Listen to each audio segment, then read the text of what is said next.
Hello and welcome to Glitch Cube, we're a gaming podcast, and each week we take a deeper look into the art of video games. As always, I'm Christian. I'm Chris. And welcome back, everybody, to another fun-filled day as we discuss games.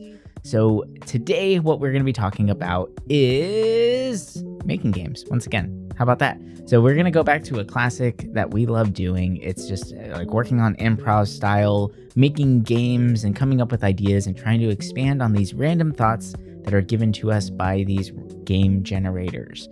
Now, we found quite a few of them that are very strange, bizarre, fun, cool interfaces, all that good stuff that we're going to kind of cycle through. And it's pretty fun because like we've been changing generators for each one of these episodes or different ways of doing it. One of the We Makes the Games, like we used that to make and play A Quiet Year, which was actually really, really fun. Ended up being a two-parter series. So you guys should check that one out as we play through A Quiet Year and make an entire world out of just some random playing cards, which is really interesting.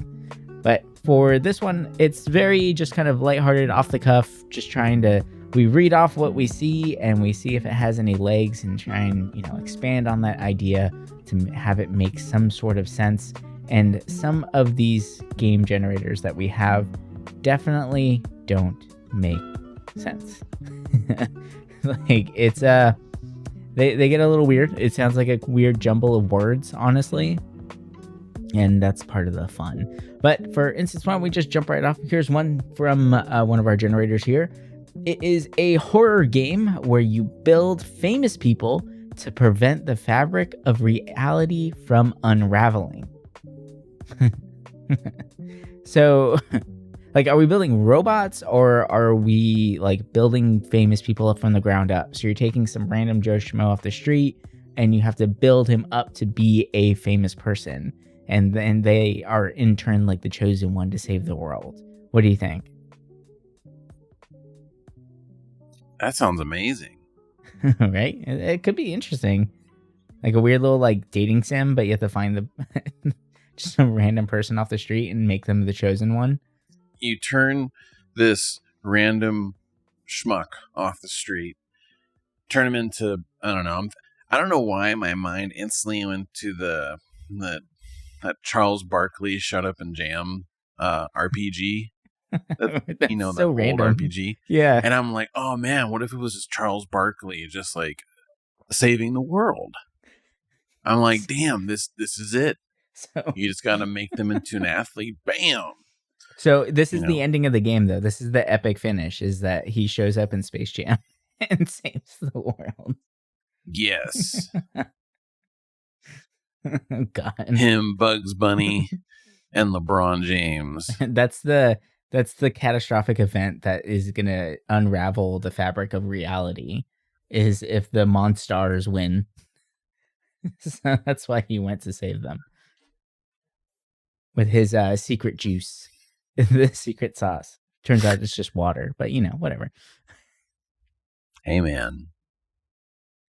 Water, B-ball's life. Water is delicious, too. So it's great. Is it? Stay hydrated. I'm just trying to get... The kids don't drink water anymore, man. They gotta drink water. I know. I don't drink water either. I try. I'm getting better at it. I keep my water bottle near me. Doesn't mean I drink it, but at least I'm conscious of it. I look at it and be like, I haven't drunk enough water today. I just keep staring at it. And then I go get a Red Bull, but whatever. I look at it thinking osmosis works and that my glass will be empty by the time I actually pick it up. Every time I hear osmosis, I just can't stop thinking about Osmosis Jones and how. I think it's impossible not to think about Osmosis Jones. It's a very good point. It's such a great movie, right? It's a perfect film. It's beautiful. That era of cartoon movies was so damn good. I'm like thinking that. I'm thinking, wasn't that like Journey to Atlantis movie around that time? There was. I think so. Yeah. They need to bring back that kind of era of film, like Who the Framed El Roger Dorado Rabbit and stuff. Those are great. Oh yeah. I heard they're remaking that, so that should be interesting. Oh no. Yeah.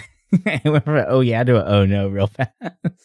Roger Rabbit. I mean, you could say that's problematic nowadays. That's true. Watching The Dancer. Wasn't that the one with the wolf that's like tongue falls on the floor? Yeah. There's a scene with that, yeah. And that's getting cut out. Yeah. Instead of a wolf, it'll be a little cat, and it'll just smile. Yeah, it's going to be very tame going forward. Yeah, they'll all be children. Yeah. So I got one. An action game where you trade with random people, and it's totally adorable. Oh, that's sweet. But wait, how do you get action out of it? That's what I'm wondering. So, for those out there that are listening, I'm using multiple generators if one isn't in depth enough for me, which I feel like will be most of them. But so I'm adding on the theme of romantic because, I mean, trading adorable stuff, romantic, it just makes sense. Mm-hmm. But my other generator gave me the location, and it's set in a volcano. Okay, so we have an adventure. So it's Dante's Peak, but you're trading like Beanie Babies with each other. You're trading Beanie Babies to your potential partners in a volcano. But the action come in because, it's an active volcano. So, like, you have to be careful of falling rocks. You have to, eventually escape the volcano with whoever you gave the most gifts to. This person you traded with that, like, really loved your adorable Beanie Baby, like, they're going to leave the volcano with you. And that's that. All these other people you traded with, screw them. They're all just going to melt. There's like an active quick time event going on where you have to get the doll to your, picked, chosen lover, and you're like dodging little fire specks so that the tag doesn't get burned. So it keeps the tie tag. Because otherwise it loses its value. Otherwise, what's the point? You say that as I'm looking at a Beanie Baby right now. Oh, really? Yeah, I still got one or two. For some reason, I have one out right now. I don't know what it's doing out, but it walked out on its own. It did. It's alive. Yeah. It's like, take this damn tag off me. You're not going to sell me. But I can't help it. It just looks so good with the tag on it. But you know what? Screw that volcano. Let's Pompeii the world, baby. Yeah, adorable Beanie Babies given to strangers. Imagine you could do that in real life. Just walk up to somebody and be like, I'll trade you this adorable Bean Baby for your adorable cat. Yeah. And they're like, okay. Yeah, they're like, cool. It's like an NPC response, right? This is great. Yeah. Hey, man, the world's filled with NPCs. You know what they say. I don't. People that only respond to others are NPCs in this world. You got to be the outgoing go-getter. You got to be the hero. Yeah, you got to be the hero. You got to save animals, kick people in the street if they're running too fast. Mm-hmm. And you got to blow up the lemonade stand. Oh, I mean, there's always money in the banana stand, right? So don't worry about that. Jesus Christ. Oh, actually, so I have an idea that comes not from an idea generator, but my brain that I thought about the other day. Yeah, I came up with a real idea. I actually had a thought, surprisingly. But I was watching someone play Resident Evil 4, and I was just thinking about the fact that every single pot you see, like, why are there bullets in all these pots? Why are there just boxes of bullets and things like that, right? So what if either you're the person, like the game is you're following the hero and you are a traveling pot seller, not weed, but the pots, like ornate pots. So that like, oh, I see that, Link came by through the town and destroyed all your pots. Would you like to buy some? And you kind of have to like haggle with people to get to sell your pots. And you have to like make sure you keep up with Link as he's going. Otherwise, you might get too far ahead and another seller might go through. They might find replacements. So like you need to catch them at that right moment where it's like, oh my God, this is destroyed. I need to get one. Like I need this stuff. All my food was stored in there. Well, luckily enough, here I am. But if you go like too soon, then people might get suspicious that you're like working with Link or them, right? Like, so it's just like traveling pot seller. That's the game. That's the game we should make. Oh my God, you heard it here now, people. This is the game, right? Think how many games you break pots, you break boxes. Imagine you're an NPC, not just pots, but you're selling all the breakables. Yeah. Right? And like these little towns you go into, they're going to be like little knockoffs of like towns from other games. Like, yeah, there's going to be a castle, right? We'll call it Low Rule. Low Rule in the house. You're selling some pot, some pots to them.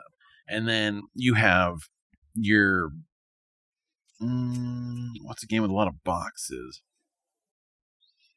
There could be a hanger, right? Mm-hmm. And you're called I can't say a liquid snake. You can be you're solid gecko. Yeah. a soft gecko. And you're selling them cardboard boxes, right? And then you go to 2005 YouTube and sell boxes to Boxy. You got, let's see, I'm really drawing a blank on a game with a lot of boxes. Crash Bandicoot. Damn. It's all boxes. That's true. It's all boxes. So he's a dingo, isn't he? Or he's a wombat. Wombat, yeah. Right? Yeah. Yeah. The fuck's a wombat anyway? I don't know, but a dingo ate your baby, according to Jerry Seinfeld. Fuck off. So instead of a wombat, right, we're selling them to a hyena. Okay. Like, here's your boxes. His name is called Collision Band-Aid. And yeah. So basically there's all these little towns and you and you have to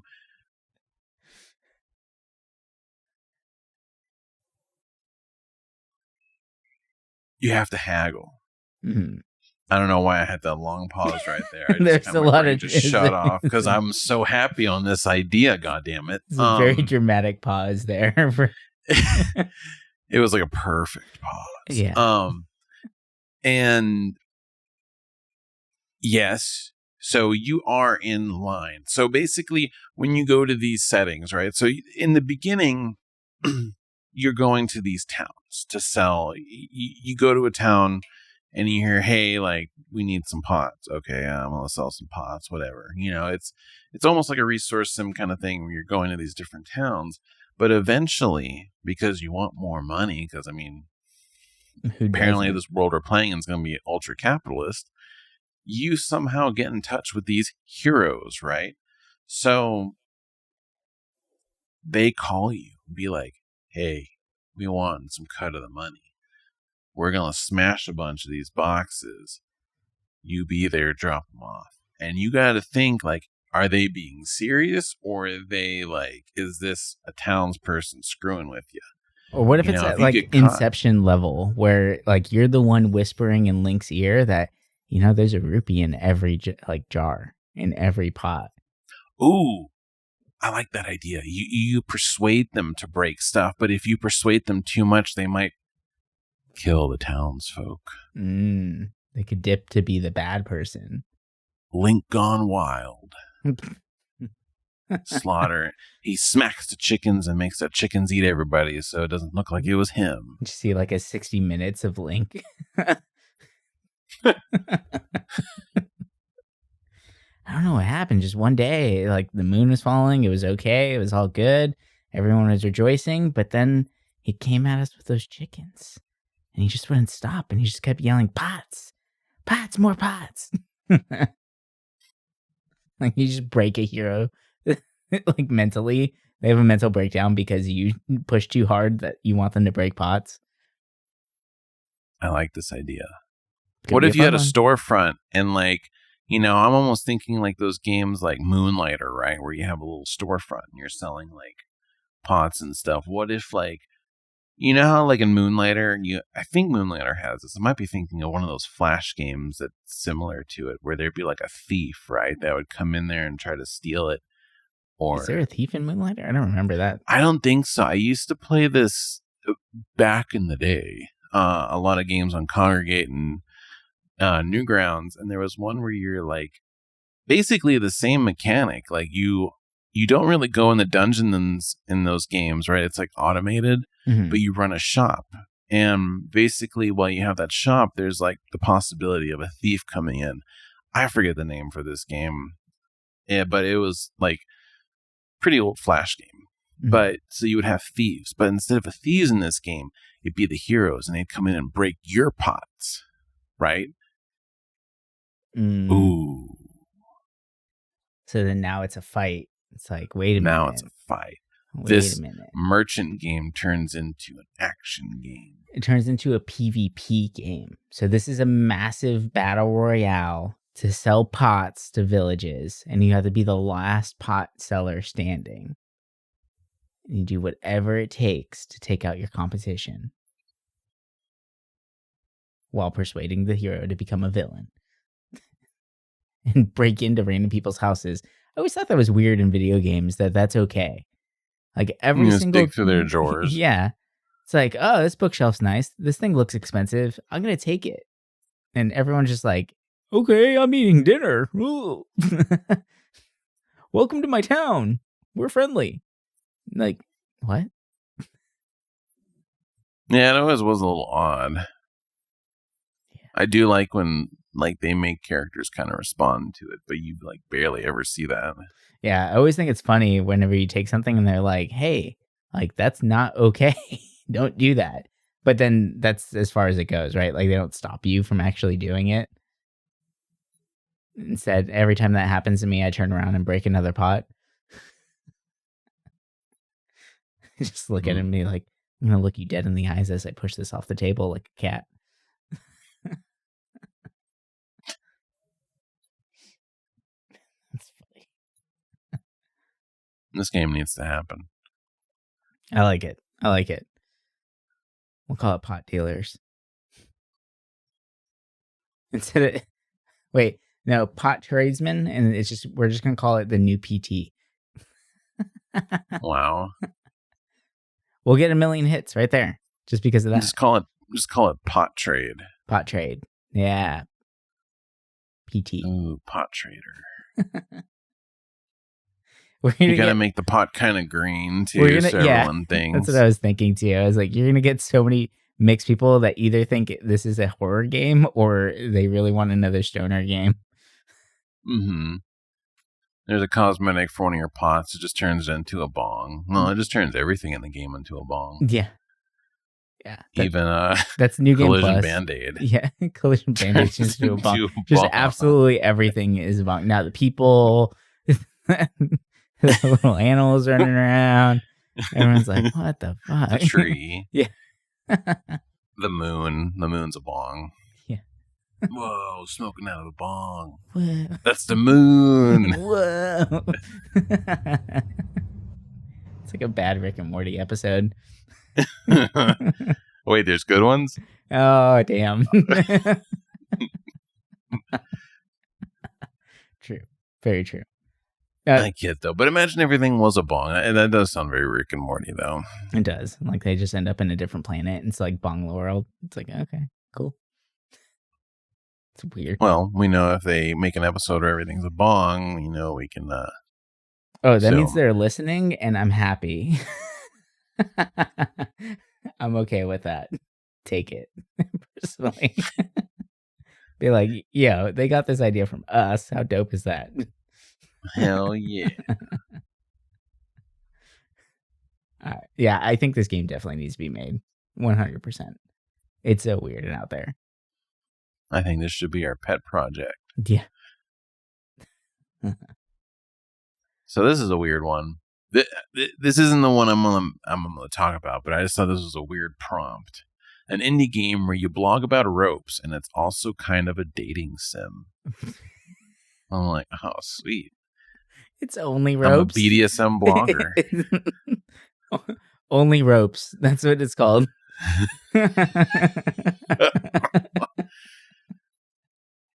Oh, shit. I got set in a volcano again. What the fuck? It's only ropes in a volcano, but the volcano is your heart. That's your excitement meter is a volcano in the corner. That's the UI. Whoa. Whoa, look at that fisherman knot. Wow. Wow. That's funny. All right, what about this is really random, but exploding educational river ghost. What? Yeah. A river ghost. So it's I'm just imagining like what's it, the Disney Jungle Cruise?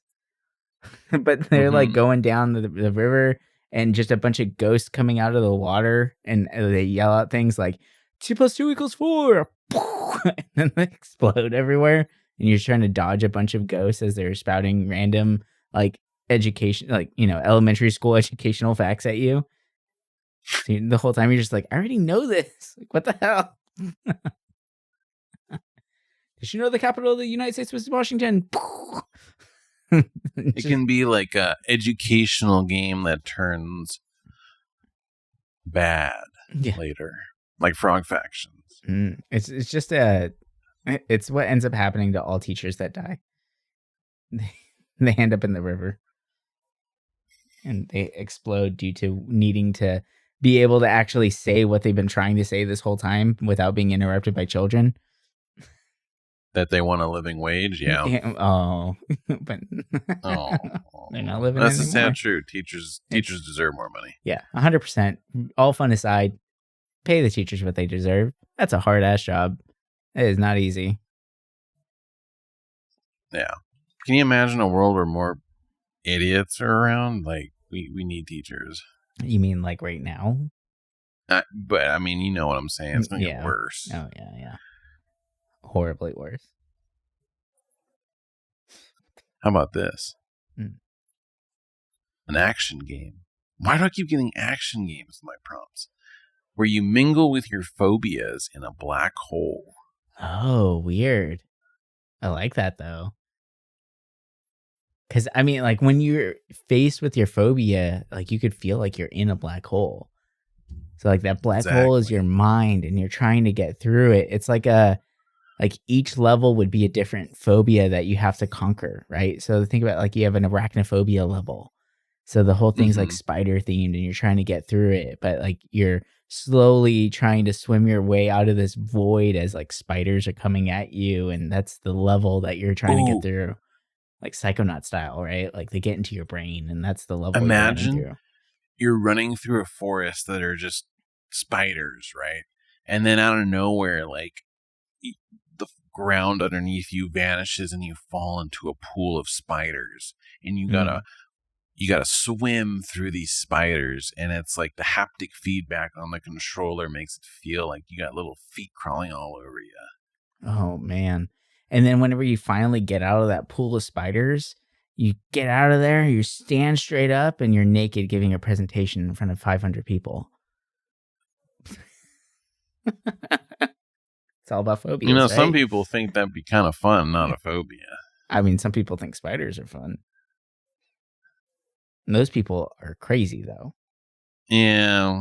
See, I can deal with snakes, but spiders, I don't know about that. No. I'll take snakes any day. I'm okay with the snake. Yeah. Spiders, no thank you. I like my snake. Spiders, Ooh, a student project where you investigate snails and your sidekick is the bad guy. Let's investigate some snails. Speaking of snails. Quick, don't let them get away. Yeah, I'm going. The snail's getting away. We need to do something. Your sidekick just crushes them as soon as you turn around. He's like, what? That's all your sidekick does. He just steps on the snails. No, you throw him in an interrogation room and you just put down a salt packet. You're like, don't make me do this. Damn. Yeah. That's mean. Yeah. It'd work. You're going to hell. Nah, probably. But that's okay. All the fun people are there. I don't know why, but I thought... So I saw a movie the other day, and I don't know why I kept thinking it was snail. but it was actually shell. But I saw that movie, Marcel, the shell with Marcel the shoes Shell. on. Yeah, Oh my god, that movie broke me, man. it's Like, so adorable. it's Have you adorable, seen the but I don't YouTube know. shorts before that? No, Yeah, it was a YouTube short thing. That's how it got started. that makes sense because they showed them all in the movie. Mm. Kind of. I think it's it such a showed good some, one. The little spider but guy is adorable on that one. I kept thinking it was snail with shoes on, and I'm like, how does a snail have shoes? And I'm like, oh, it's a shell. Yeah, it's Marcel the Shell.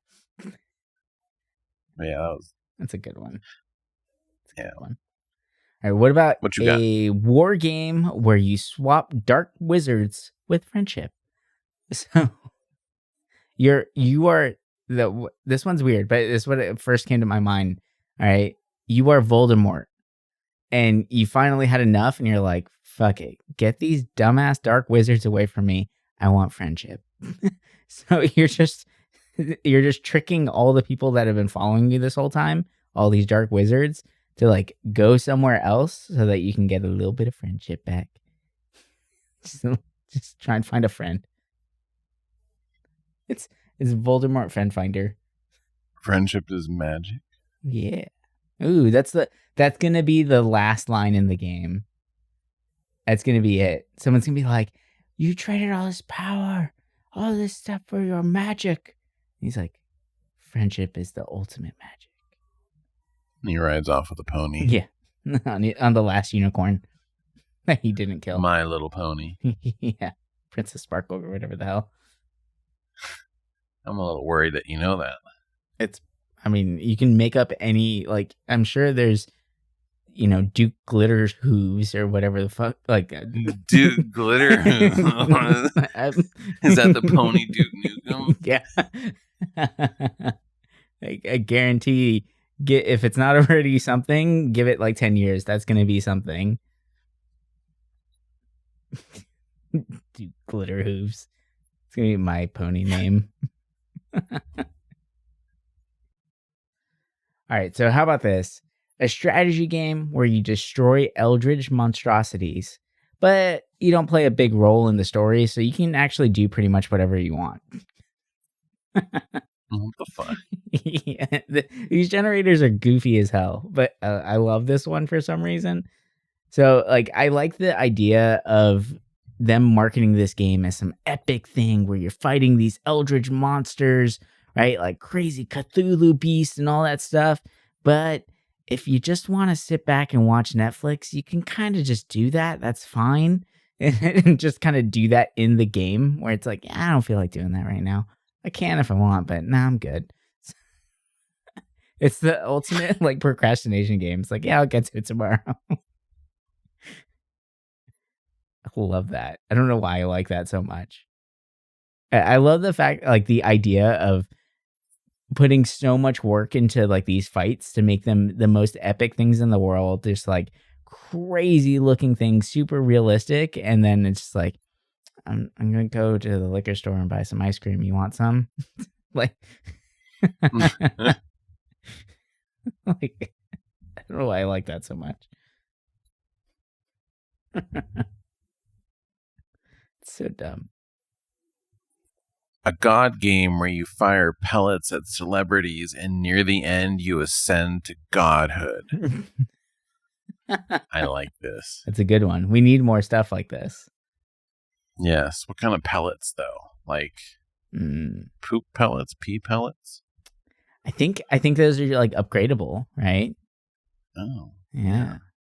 Just BB pellets and then they become pea pellets. Or like anti-collagen pellets. So their face starts sagging more and more you hit them. Whoa. And then it turns into a horror movie, a horror game. Taking place in Hollywood. Yeah. Dressed up as like a paparazzi, but instead of the camera, it's just a big pellet gun launcher. You are the ultimate paparazzi. Oh, yeah. Paparazzi. Oh, there you go. Pop, right? Emphasis on paparazzi. Popping celebrities in the face. Hell yeah.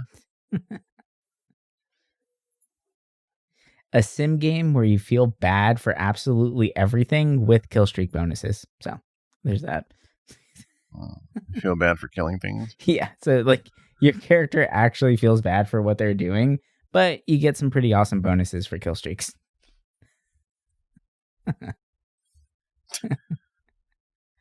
I like that idea. That's fun. Because it's one of the things too with games, right? Like nobody ever feels or like expresses sympathy for what they're doing. Like, I mean, like even look at Resident Evil 4. Like there's an iconic thing that I forgot, there was someone was interviewing about it recently that was talking about it, where they're like in the village, obviously everyone's out there to get you. Mm-hmm. But there's like a character, like they just look like real people nowadays, right? So it's kind of hard to just shoot people in the face. Like, because unless they're like coming out and attacking you, because early on there's some lady that's just in her yard doing laundry, and you can just go up and just pop her in the face. Like, like later if you walk into her yard or something, she might just start trying to attack you. But as you're walking up to the village, she's just doing laundry, right? And like these are supposed to be like zombied out, monsters, but no, they're just doing laundry, like whatever, like living their lives. And then you walk in, Mr. Leon Kennedy, right? Like just destroying everything. Like it's a really problematic game actually, now looking at it, where you're just constantly fighting people who are speaking a different language and they look like people and you just kind of came out of nowhere. I mean, that was the whole problem with 5. Right? Five made it really bad. 5 made it really bad. Yeah. There were some scenes in there where I was like, oh boy, they're pushing. They're going really far with this. Mm-hmm. I mean, at least 4, you can kind of get away with it. Yeah, right? At least there was like the head pops, right? So like, yeah, it also just didn't seem like they were stereotyping like with 5. Like 5, it was like, I feel like pretty in your face. Yeah. And then 6 has the logo of a guy blowing a giraffe. So that's fun. Yeah, I hope they include that in the remake. That'd be great. Because they do like a special Capcom code. I can't wait until they remake 5, because we're going to have that amazing scene where Chris Redfield is punching boulders again. Oh, God. That's like the only thing they keep from the game. Yeah, and they change absolutely everything, but they keep the punching boulders. Well, they kind of have to now if they remake 5, because there's a line in... Oh, they have to. Well, is it in 7 or Village where like they like Chris or somebody even like makes a joke about it and mentions him punching boulders? So like it's canon in their new games. I think it was an 8. Yeah, like they even bring it up. It's like, well, you kind of have to put that in there now. If they redo 5, he's gonna be punching boulders. But they're gonna make it like more epic. But yeah. Oh yeah. It was pretty bad. Like it's a boulder like 5 times the size of him, and you just kind of like wedge yourself up against it and just keep punching it over and over again. It's really dumb. It's yeah. All right. I mean, that era had a lot of stupid mechanics in games. This just makes me want to play through all the Resident Evil games, because I've never really played through any of them more than, I don't know, 4 hours. Yeah. I would like to play through 4 again. That'd be fun. It's a good one, though. I mean, despite all the problems, the remake looks fantastic. So, yeah, I played the demo for 4 and enjoyed it. But I'm also like, I kind of want to just start from 0 and go up. Yeah, but it would be cool to go through the remakes now. Let's see what happens. Yeah. All right, what about an indie game where you save the world with emo kids and loot sweet gear? Ooh. This reminds me... Sweet gear. Like super sweet gear, man. It's rad. Like bullet belts? Well, yeah, that's what I was thinking. It's like bullet belts and like youth small t-shirts and stuff like that, Yeah.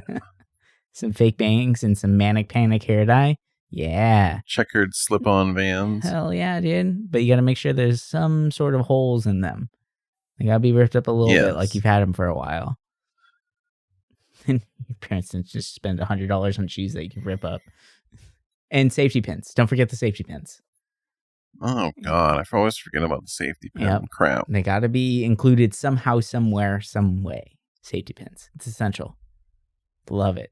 And then you got to change your name, too. So you gotta change your name. Like you gotta take the first letter of your name, and then find like a really dumb word associated with it, like catastrophic Christian or something like that, right? Like Catastrophic because you Christian. remember that, like that sounds really funny. Actually, sounds like a movie title. I kind of like that name. Or like because you remember there's like Atomic Ashley and right like malicious Melissa, and like that was a thing that we used to do in the MySpace days. Switchblade Susie. Yeah. Yep. Yep. That was the thing. You gotta do that. This actually reminds me of Emo Game. Remember Emo Game? That sounds very familiar. I love that game. Like you actually played like band members and were like had superpowers and like saved the world and shit. It was pretty awesome. Oh, I think I remember this. I'm looking it up right now. Yeah. Oh, shit. Yeah. Excuse my language. I forgot about this. I would love to go like play that game again. That was an awesome game.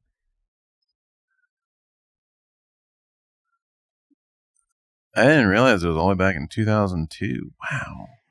Yeah, it was an old one for sure, but it's actually like a solid game. Like they did a really great job on it. I miss Flash games. I feel like we brought this up multiple times. Yeah.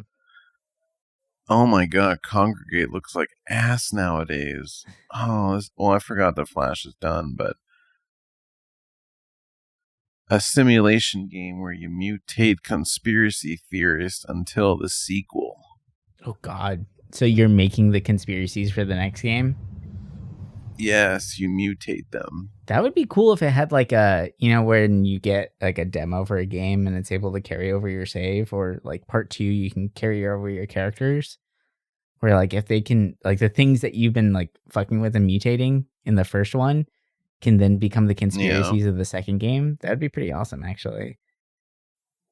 Yeah, games did that for a while and then just stopped doing that. I don't know why. I think about like that 360 era PS3, like we saw a lot of games do that where like stuff carried to a sequel, and I feel like we don't see that anymore. Mm-hmm. Like,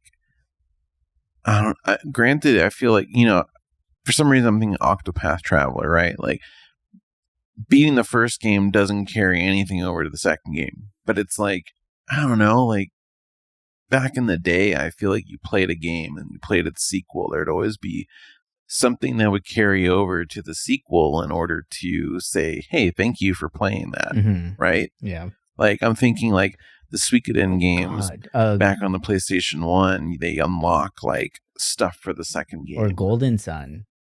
That was the one I just played recently. Oh, yeah. Like, Golden Sun had that dumb mechanic, though, where if you beat it, it gave you 5 pages of random text, like random strings of characters that you had to then type into Golden Sun 2 in order to carry over all of, like, the stuff you had from the first one.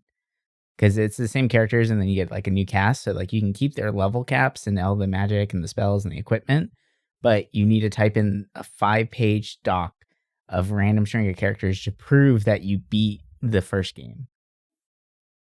Like, it's pretty bad. Luckily nowadays there's the internet where you can just Google what you're supposed to type in. Still a pain in the ass, but yeah, back then that was not easy. I'm trying to even think how you would do that back then if you only had like one Game Boy. Because you can't like take a screenshot of it. So what'd you do? The struggle. You just bust out a pad and paper and just start writing and then put in the other one? That had to have been it. Yeah. That sucks. God, that's horrible. I love this one. A social media game where you align blocks and you hate every single minute of it.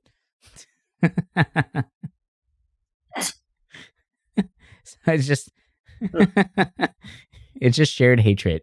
So everyone that plays this game absolutely hates this game, but you just keep doing it because it's there in that shared hatred. I love it. It's a great idea. It's like there was such a big, people loved those frustration games like Flappy Bird and all that crap. Dude, Flappy Bird was cool, man. It's okay. It was so innovative. Yeah, when you press jump, it jumped, kind of. Just falling with style. Exactly. You gotta follow style. Yeah, people love like Jump King and Getting Over It, and like I've played them. They're fun. I feel like they're more so meant for like streaming, so like people can like crap on you when you fail. But yeah, I feel like they're always enjoyable to watch or play for like 20 minutes. Yeah, I always find those games more fun to watch than to play. But they are so popular. It's insane. Like, definitely that style of game is only popular because of streamers and people yelling and seeing people being frustrated with them. So then you end up downloading it because you think it's fun. And then when you play it, you're like, this game fucking sucks. Like, I'm just pissed all the time because you're not getting that social interaction that the person was when they were streaming it. So it's like a false sense of a good game. Ooh. A god game where you taunt kingdoms and you're addicted to robot implants. Look at my shiny new arm. Aren't I cool, other kingdom? It's like, what do you do? You gotta blackmail some kingdoms into giving you some robot parts, right? Yeah. You know, you're talking to we'll call them the junk kingdom, right? Because they just got a lot of junk, but they got this sweet shiny rod, and you're like, oh, I need that implanted, and they're like, nah, dog, you can't do that, and you're like, oh yeah, well, you can kiss my shiny metal ass. And boom, you know, the more you taunt these kingdoms into submission, the more implants you get. And your goal is to become full robot. Or that's cyborg, right? Yeah, cyborg. Yeah. Terminator, baby. That's the ultimate goal. So you just watch the Terminator and that's your goal. That's how the game opens. You're like, I want robot breast implants. Which ones though? Like Austin Powers style, where it's like machine guns? Yes. Make them rocket launchers. There you go. Even better. Yeah. I got another social media game for you. This is fun. Boy. So this is Farmville? This is for all you food bloggers and foodies out there, or anyone that wanted to be a food critic in their life. A social media game where you overanalyze ingredients. And in parentheses, there's a board game too. Oh God. So the whole point of the game is just look at recipes and who can get the most words of overanalyzing these things. You get a score based on how ridiculous you describe food. This red wine chicken has a nice reduction. It pairs well with this very fruit-forward salt that I got from the Hawaiian Ocean. Ooh. It's a red flake salt. 3 stars. He scored the 3-star points on there. That's right.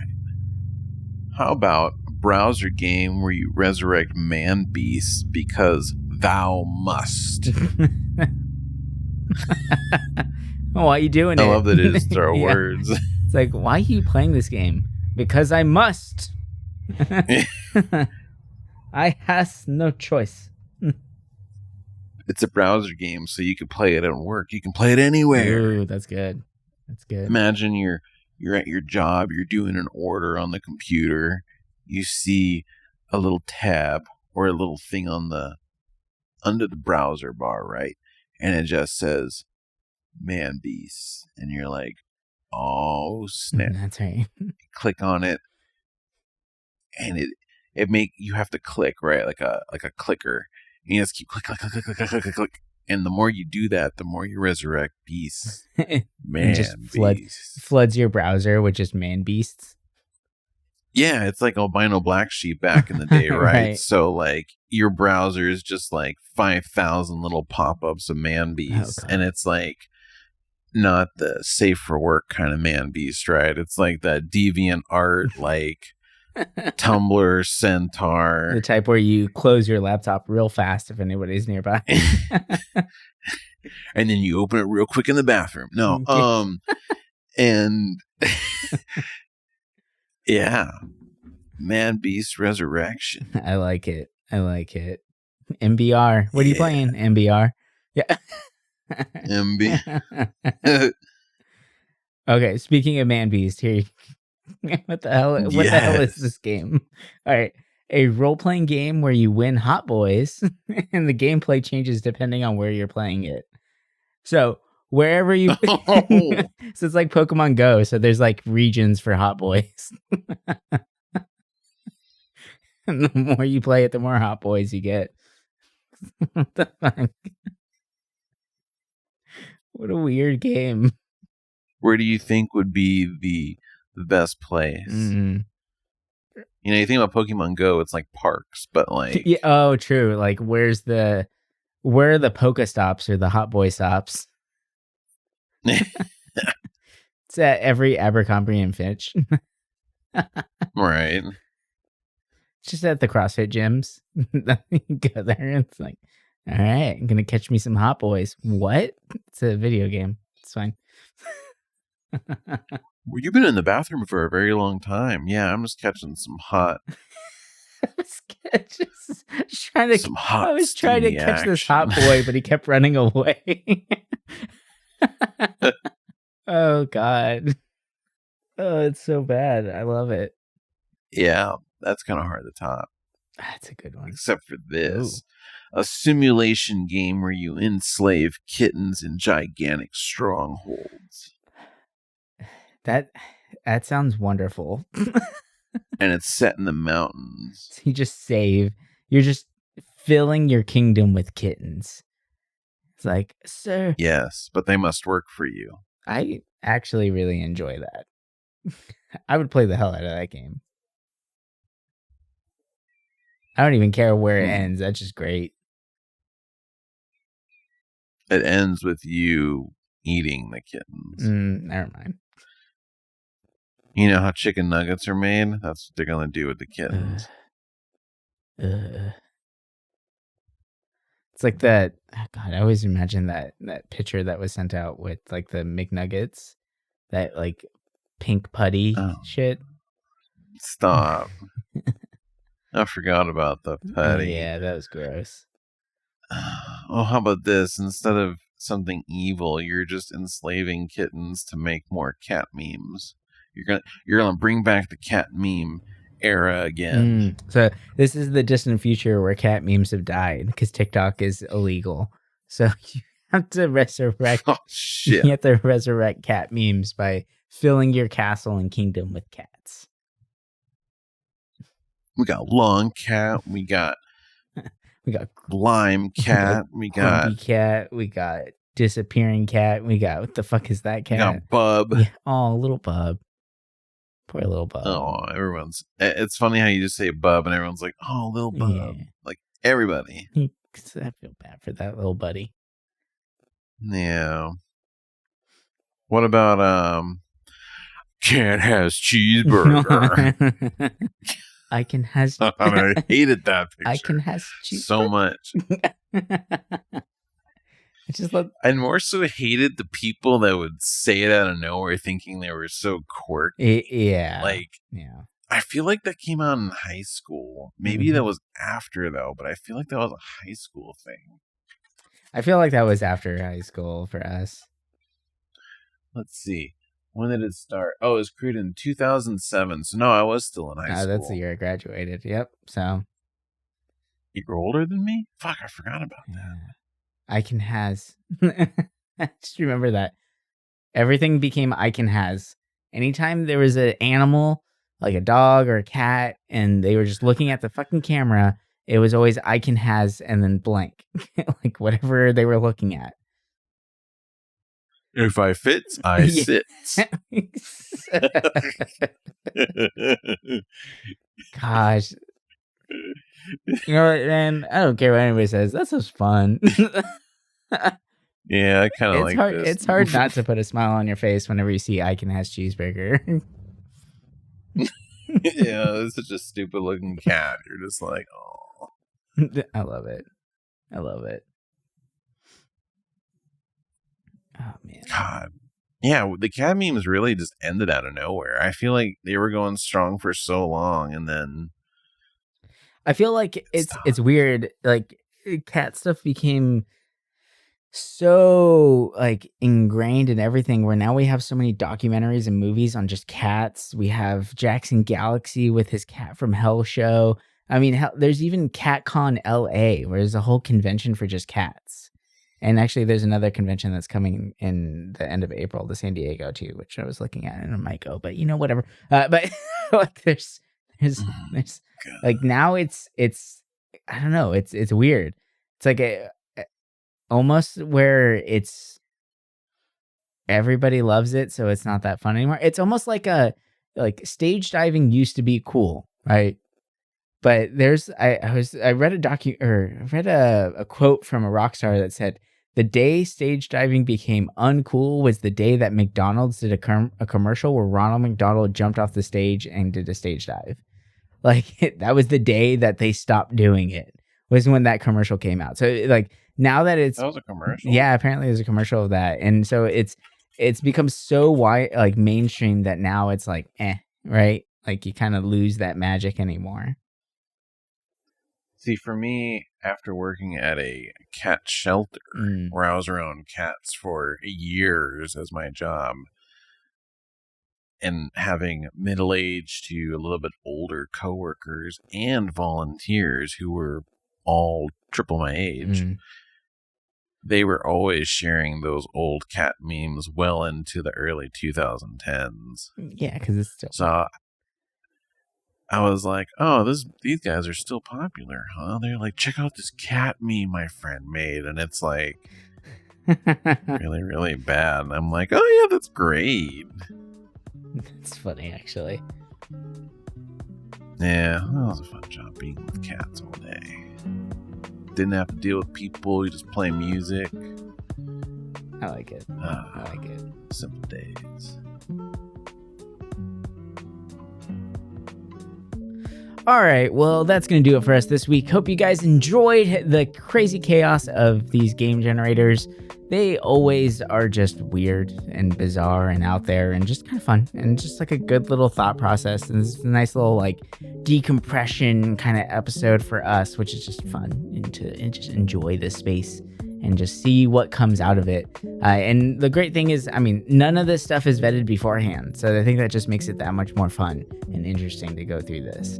But yeah, anyway, we'll talk to you guys next week with the next set of games and craziness that we find throughout space-time and all that good stuff. But until then, bye for now.